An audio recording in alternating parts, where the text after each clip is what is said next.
Вечером 31 октября в Центр управления в кризисных ситуациях Главного управления МЧС России по Республике Саха-Якутия поступила информация о том, что в 220 километрах северо-западнее от населенного пункта Оленек Оленекского района в частном сверхмоторном самолете «Птенец-2» сработала система обнаружения воздушного судна «Спот».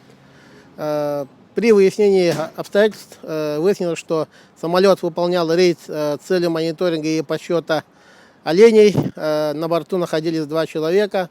Самолет произвел вынужденную посадку, после чего вручную была включена система СПОТ. На борту самолета имели средства первой необходимости. Это теплая одежда для подачи сигналов ракетница.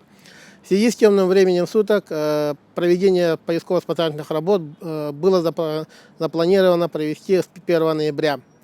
Утром 1 ноября для выполнения поисковых работ из населенного пункта Полярный Мирнинского района в Оленевский район вылетел вертолет Ми-8 по заявке службы спасения Республики Саха-Якутия с оперативной группой Мирнинского гарнизона, с оперативной группой Мирнинского пожарно-спасательного гарнизона.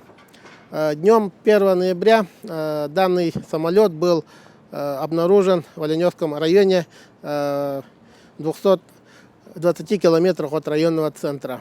По уточненной информации, самолет имеет повреждения. В результате авиапроисшествия пилот воздушного судна впоследствии погиб.